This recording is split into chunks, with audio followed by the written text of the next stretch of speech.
देखो डिफरेंशिएशन के पहले जो है लिमिट्स के फॉर्मूला पता होना चाहिए। याद है लिमिट्स के फॉर्मूले क्या होते हैं? देखो लिमिट्स के फॉर्मूले बेसिकली लिख लेते हैं। पहला फॉर्मूला, तीन formula, limit x tends to 0, एक था साइन एक्स अपॉन एक्स, दूसरा था tan एक्स अपॉन एक्स, तीसरा था cos एक्स, जो ट्रिग्नोमेट्री में था। ये कंडीशन क्या थे कि पहला कंडीशन ये है कि जो भी फंक्शन रहेगा that has to be tends to 0, और साइन और tan में जो भी एंगल में रहेगा वही टर्म नीचे होना चाहिए। यहाँ पे एंगल में x है, वो टर्म नीचे है, तो उसका वैल्यू क्या हो जाएगा 1। सेम यहाँ पे भी एंगल में जो है वो नीचे है, उसका वैल्यू क्या हो जाएगा 1। cos के लिए डिनोमिनेटर में कुछ चाहिए नहीं, इसका वैल्यू डायरेक्टली क्या हो जाएगा 1। क्यों? अप्लाई लिमिट करने पे x का वैल्यू क्या लोगे 0 लोगे, तो cos 0 का वैल्यू क्या हो जाता है 1। इसमें एग्जांपल कैसे हो जाएगा? अगर मुझे बोला है limit x tends to 0 sin 5x upon x, तो एज पर फॉर्मूला ये 1 कब होगा? जब ऊपर जो टर्म है वही टर्म नीचे होना चाहिए। यहाँ ऊपर टर्म क्या है 5x है, इसके अंदर नीचे क्या है, तो सेम क्यों नहीं लगाना पड़ेगा मुझे? ऊपर 5 से मल्टीप्लाई, नीचे 5 से मल्टीप्लाई। एज पर फॉर्मूला ये क्या हो जाएगा, जो फंक्शन ऊपर है वही नीचे है, तो ये पूरे का आंसर मेरा क्या हो जाएगा 1 इंटू 5। यही सेम जाता है tan के लिए और यही सेम जाता है cos के लिए। इसके बाद कौन सा फॉर्मूला था? Limit x tends to 0 a raise to x minus 1 upon x, इसका आंसर क्या था log ऑफ a, जिसमें a can be any number 1 2 3 4 5, जो पावर में रहेगा वही टर्म नीचे होना चाहिए। For example limit x tends to अगर 0 है तो 5 raise to 2x minus 1 upon x, क्या दिख रहा है? सेम टू सेम क्या दिख रहा है? अगर मैं ध्यान से देखने जाऊं तो मुझे यहाँ पे क्या दिख रहा है? a की जगह पे क्या है 5, और x की जगह पे वहां पे क्या है 2x है। तो एज पर लॉजिक जो टर्म ऊपर है वो टर्म नीचे होना चाहिए। वहां पे क्या है 2x है, तो नीचे क्या है x है, क्या नहीं है तो 2 से मल्टीप्लाई करेंगे, 2 से डिवाइड करेंगे। एज पर फॉर्मूला इसका आंसर था log a, यहाँ पे जो है वो उसका आंसर आया ना, यहाँ पे क्या है, तो इसका आंसर क्या होना चाहिए log 5 इंटू 2। लॉग के टर्म में फिफ्थ फॉर्मूला क्या था? Limit x tends to 0 log of 1 plus x upon x is equals to 1। इसमें सेम कंडीशन टेंड्स टू 0 होना चाहिए, 1 प्लस जो टर्म यहाँ प्रेजेंट है वही टर्म नीचे होना है, तब जाके इसका वैल्यू क्या होगा 1। इसको भी देख लेते हैं एग्जांपल के साथ। Limit x tends to 0 log of 1 plus, अगर मैंने यहाँ पे दे दिया 50x डिवाइड बाय 25x, क्या दिख रहा है यहाँ पे भी एज पर फॉर्मूला 1 प्रेजेंट है, 50x है, यहाँ पे x था वही नीचे चाहिए था, यहाँ क्या है 50x, नीचे क्या आएगा 25x। क्या करना है 50 हो जाएगा, ये 2 से मल्टीप्लाई करेंगे, ऊपर 2 से मल्टीप्लाई करेंगे, नीचे ऑटोमेटिक क्या हो जाएगा 50x। तो एज पर फॉर्मूला ये मेरा क्या हो जाएगा 1 इंटू 2, तो इसका आंसर क्या आ जाएगा 2।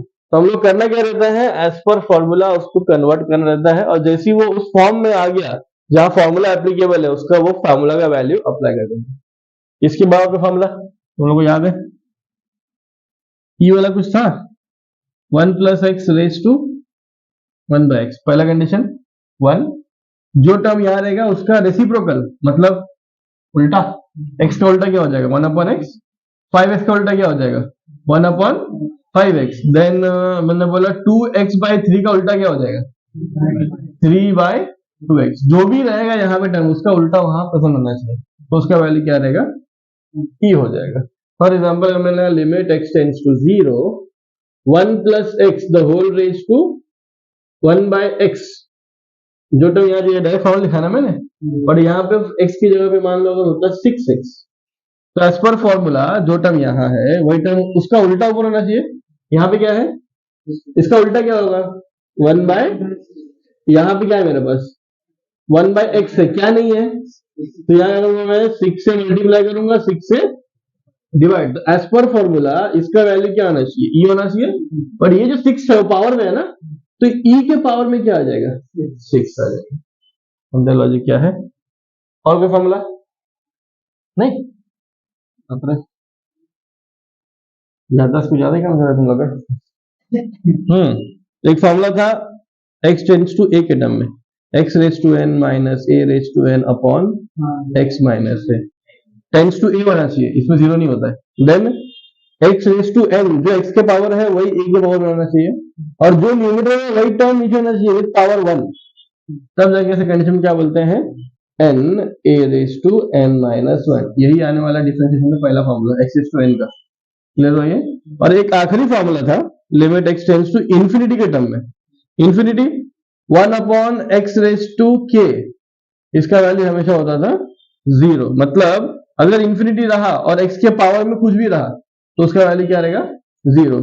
इसका एग्जांपल लेंगे तो ऐसा हो जाएगा, limit x tends to infinity 1 upon x raise to 100 बोलो, या limit x tends to infinity 1 upon x raise to 50 बोलो, सबके लिए आंसर क्या हो जाएगा, 0। या limit x tends to infinity 1 upon x बोलो, पावर 1 है ना, स्टिल पावर तो एक्सिस्ट कर रहा है ना, तो उसका वैल्यू क्या हो जाएगा। तो पावर कुछ भी हो, अगर इंफिनिटी के टर्म में 1 अपॉन के टर्म में, तो उसका वैल्यू क्या हो जाएगा, 0। और इसके एग्जांपल अगर देखोगे तो क्या आ जाएगा, limit x tends to 2 x raise to 5 minus 2 raise to 5 upon x minus 2।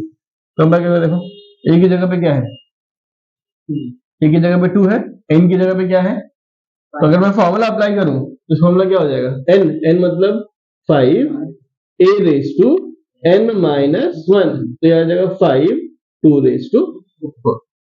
समझाइए। अब ये मैं क्यों करवा रहा हूं, जो टॉपिक हम लोग स्टार्ट करने वाले डिफरेंशिएशन, उसमें बेसिक डिफरेंशिएशन के जो फॉर्मूलेज होते हैं वो डिराइव कैसे होते हैं, by using limit, by using limit, जिसको हम लोग बोलते हैं बाय फर्स्ट प्रिंसिपल। डिफरेंशिएशन में अगर मुझे फॉर्मूलाज जो होते हैं, जितने भी डिफरेंशिएशन के फॉर्मूला है, they are derived by using first principle. अब ये बाय फर्स्ट प्रिंसिपल क्या होता है, फर्स्ट प्रिंसिपल एक फॉर्मूला बेस्ड है जो लिमिट को यूज करके डिफरेंशिएशन के डिफरेंट डिफरेंट फंक्शनल ग्रुप का आंसर निकालता है। अभी फंक्शनल ग्रुप मतलब क्या होता है, फंक्शनल ग्रुप अलग अलग टाइप के होते हैं, जैसे मैंने बोला ये आगे मेरा लॉग वाला फंक्शन, लॉगरिथमिक फंक्शन। देन मैंने बोल दिया, ये क्या बोला मैंने, ट्रिग्नोमेट्रिक फंक्शन। देन आ जाता है एक्सपोनेंशियल फंक्शन, फिर एल्जेब्रिक फंक्शन, इनवर्स फंक्शन, ऐसे बहुत सारे फंक्शन होते हैं, कॉन्स्टेंट फंक्शन है। तो ऐसे फंक्शंस के डिफरेंशिएशन क्या होगा और कैसे आएगा, क्या वैल्यू आएगा, ये वैल्यू हम लोग किसे निकालते हैं, बाय फर्स्ट प्रिंसिपल। देखो डेरिवेटिव हम लोग बात करते हैं ना, फंक्शन जब मैंने बोला तो आ जाएगा एफ ऑफ एक्स, और जब मैं इसको डराइव करूंगा मतलब डिफरेंशिएट करूंगा, तो डिफरेंशिएट जब मैं करूंगा तो उसका वैल्यू हो जाएगा एफ डैश ऑफ एक्स। दोनों में फर्क क्या है, ये फंक्शन है और ये उसका डेरिवेटिव है, तो मुझे कैसे मालूम पड़ा, यहाँ मैंने क्या डाला, डैश डाला। तो अगर एफ ऑफ एक्स है और मैंने सिंगल डैश डाला मतलब क्या हो जाएगा, सिंगल डेरिवेटिव है। यही इसको मैंने और एक बार डिफरेंशिएट किया तो यहाँ पे क्या आ जाएगा, डबल डैश हो जाएगा, इसका मतलब वो क्या हो जाएगा, डबल डेरिवेटिव है। फिलहाल तो हम लोग 11 तो ये नहीं है, 11 लोग सब यहीं तक है, ये दोनों को पार्ट आएगा 12 में, डबल डेरिवेटिव।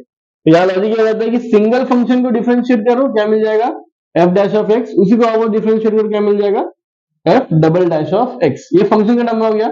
बट मान लो अगर ये फंक्शन जो है y के टर्म में दिया हुआ है, ठीक है, ये फंक्शन ऑफ क्या है, x है, तो इसको डिफरेंशिएट भी करेंगे, किसके रेस्पेक्ट में करेंगे, with respect to x, with respect to x। इसको ऐसे लिखते हैं, फुल फॉर्म लिखते नहीं है, समझे। यहाँ पे क्या है, ये फंक्शन ऑफ x था इसलिए इसको डिफरेंशिएट किया विद रेस्पेक्ट टू x। अगर यहाँ पे m होता तो विद रेस्पेक्ट टू m, यहाँ पे y होता तो विद रिस्पेक्ट टू y। तो यार बेसिकली फंक्शन जो भी होता है y will always be in terms of x। तो हम लोग जब इसको डिफरेंशिएट करेंगे विद रिस्पेक्ट टू x, तो ये जो y है ये क्या हो जाएगा, डिफरेंशिएट होगा विद रिस्पेक्ट टू x। क्या डिफरेंशिएट कर रहे हैं हम लोग, y कर रहे हैं, इसलिए हम लोग इसको बोलते हैं dy बाय dx। समझा क्यों आता है, हमने बोल दिया differentiate p with respect to x, तो क्या आ जाएगा, dp by dx। Differentiate p with respect to q, क्या आ जाएगा, dp बाय dq। तो यहाँ पे इंपॉर्टेंट ये होता है कि हम लोग क्या डिफरेंशिएट कर रहे हैं और किसके रेस्पेक्ट में कर रहे हैं। जो डिफरेंशिएट कर रहे हैं ऊपर आएगा और जिसके रेस्पेक्ट में कर रहे हैं वो क्या हो जाएगा, नीचे आ जाएगा। तो इसको हम लोग क्या बोलेंगे, dy बाय dx। मैंने बोला p with respect to q, तो ये क्या हो जाएगा dp बाय, फिर आ जाएगा q with respect to n, इसका आंसर क्या होना चाहिए dq बाय dn। जनरली हम लोग का जो मैक्सिमम सम रहता है वो हम लोग इससे सॉल्व करते हैं dy by dx maximum sum में। लॉजिकली रहता है चाहे dy बाय dx बोलो या फंक्शन बोलो f डैश ऑफ x बोलो, दोनों क्या रहेगा सेम रहेगा। क्यों, ये y का डेरिवेटिव किया ना, मतलब फर्स्ट डेरिवेटिव है, ये भी क्या होता है फर्स्ट डेरिवेटिव है, तो चाहे f डैश ऑफ x बोलो या dy बाय dx बोलो, one in the same thing. वापस ये क्या दिख रहा है डबल डेरिवेटिव ना, मतलब फर्स्ट डेरिवेटिव को वापस डेरिवेट किया, मतलब डेरिवेट किया किसको फर्स्ट डेरिवेटिव को ना, फर्स्ट डेरिवेटिव मेरा क्या है dy बाय dx, क्या दिख रहा है ये d और d square y dx into dx whole square हो जाएगा, तो ये मेरा क्या हो जाएगा डबल डेरिवेटिव हो जाएगा। इसलिए यहाँ पे क्या आ रहा है 2 आ रहा है, वो अगर ट्रिपल करना रहा तो यही फॉर्मूला चेंज हो जाएगा cube y by dx cube, 4 बार करना रहेगा तो d4y upon dx raise to 4। समझे लॉजिक। तो ये पावर से मुझे मालूम पड़ता है कि इसका डेरिवेटिव का ऑर्डर क्या है, इसको हम लोग बोलते हैं फर्स्ट ऑर्डर डेरिवेटिव। क्यों, क्योंकि ये सिंगल टाइम डेरिवेटिव है इसलिए फर्स्ट ऑर्डर। वही अगर मैंने बोल दिया D square Y by D X square, वो क्या हो जाएगा सेकेंड ऑर्डर डेरिवेटिव, जिसको हम लोग बोलते हैं either D square Y by D X square बोलो या F double dash of X बोलो, ये भी क्या हो जाएगा सेकेंड ऑर्डर डेरिवेटिव। इतना क्लियर हुआ कैसे क्या है डेरिवेटिव किसको बोलते हैं, फंक्शन रहा तो क्या लिखना है, y रहा तब क्या लिखना है। ठीक है, अब आते हैं मेन फॉर्मूले के ऊपर। फर्स्ट प्रिंसिपल बोलता क्या है, फर्स्ट प्रिंसिपल सेज कि अगर मुझे किसी भी फंक्शन का अगर डेरिवेटिव निकालना है, मान लो कोई फंक्शन गिवन है, ये मेरा फंक्शन गिवन है, तो इसका डेरिवेटिव क्या हो जाएगा एफ डैश ऑफ एक्स। तो अगर गिवन फंक्शन का डेरिवेटिव निकालना है तो उसका फॉर्मूला हो जाएगा limit h tends to 0 f of x plus h minus f of x the whole divide by h।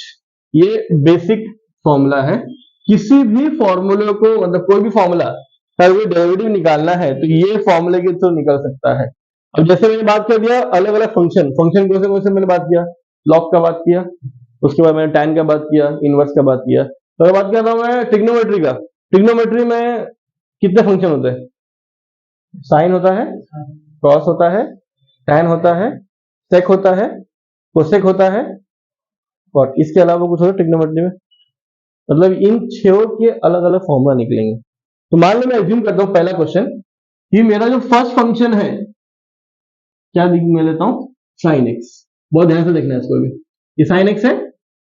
अब मुझे बताओ अगर मुझे फॉर्मूला यूज करना है तो क्या क्या चाहिए, फंक्शन तो मैंने ले लिया एक्स, सेकंड क्या चाहिए F of x plus H, कैसे मिलेगा इसमें, जैसे ये एक्स के लिए एक्स था ना, तो F of x plus H, मतलब अगर एक्स की जगह पे एक्स प्लस एच आया तो क्या होगा साइन एक्स प्लस एच, बराबर। तो मुझे ये भी मिल गया, ये भी मिल गया। तब मैं क्या करूंगा by first principle, formula use करता हूं, पहले पुट करता हूं by first principle F dash of X क्या हो जाएगा एज पर formula limit h tends to 0, यहां पे आएगा f of x plus h minus f of x the whole divide by h।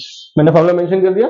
अब वैल्यूज को प्लेस करते हैं, वैल्यूज प्लेस करूंगा मैं, f of x is equal to ये आएगा लिमिट h टेंड्स टू 0, इधर आ जाएगा sine x plus h minus sine x the whole divide by h। अब तुम लोग का यहाँ पे एक्चुअल फॉर्मूला टेस्ट होगा ट्रिग्नोमेट्री का, sine c minus sine d क्या होता है, sine c minus sine d, two sine बहुत सोच में बोलना, अगर आज फॉर्मूला रॉन्ग हुआ 100-150 लिखाऊंगा,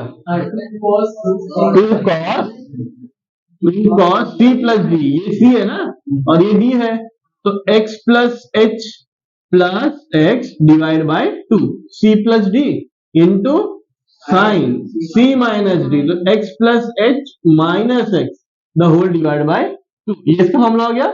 द होल डिवाइड बाय नीचे क्या आ जाएगा h, तो इसमें ये प्लस x माइनस x है ना, कैंसिल हो जाएगा, क्या बचेगा मेरे पास लिमिट h टेंड्स टू 0, इधर आ जाएगा 2 cos 2x plus h upon 2 into sine h by 2 the whole divide by h, ये बचेगा।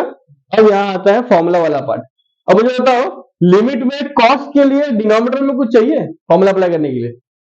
नहीं चाहिए। साइन के लिए चाहिए? x चाहिए ना, बट यहाँ फंक्शन किसमें है? तो उसको क्या चाहिए रहेगा? जैसे यहाँ फंक्शन x था ना, इसलिए इसको x चाहिए। यहाँ फंक्शन क्या है? h, तो इसको भी h चाहिए। h है डिनोमिनेटर में। अब क्या करना है मुझे तो बताओ, 3 इंटू टू बाई एक्स, क्या इसको मैं ऐसा लिखता हूँ 3 into two by x? Possible है? ये क्या दोनों सेम है कि नहीं है? है ना सेम। तो क्या मैं इसको भी चेंज कर सकता हूँ ऐसा?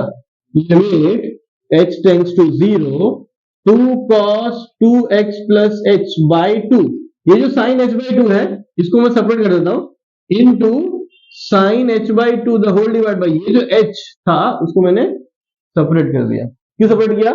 ताकि ये फॉर्मूला बन जाए। अब एज पर ये फॉर्मूला जो टर्म ऊपर होता है वो टर्म नीचे होना चाहिए। यहाँ पे क्या है? h ही है, क्या नहीं है? बाई 2 नहीं है। इसका मतलब इसको अगर बाई 2 करूंगा तो मुझे यहाँ बाई 2 करूंगा तो ऊपर ही मल्टीप्लाई करना पड़ेगा 2 से। अब ये जो फॉर्मूला बच गया ये मेरा क्या हो जाएगा? एज पर फॉर्मूला 1 हो जाएगा। इसके लिए ये तो h अगर यहाँ पे h होता तो डायरेक्टली 1 करता, बट यहाँ पे x भी है ना साथ में। तो ऐसे केस में क्या करते हैं? लिमिट में क्या होता है? अगर कोई फॉर्मूला अप्लाई नहीं हो रहा है, कैंसिलेशन नहीं हो रहा, तो क्या करते हैं हम लोग? डायरेक्ट अप्लाई लिमिट करते हैं। जब हम अप्लाई लिमिट करेंगे तो इसके अंदर जहां जहां h है, फंक्शन h में है ना, जहां जहां h है वहां क्या यूज करेंगे? और यहाँ फॉर्मूला अप्लाई हो रहा है तो यहाँ फॉर्मूला अप्लाई करेंगे। तो अप्लाई लिमिट करेंगे तो यह आ जाएगा 2 cos, कितना आ जाएगा ये? 2 cos 2x plus 0 divide by 2 into ये क्या आ जाएगा 1, और डिनोमिनेटर में क्या है 2, ये 2 और ये 2 क्या हो जाएगा? कैंसल। अंदर वाला 2 भी क्या हो जाएगा? क्या बचेगा मेरे पास?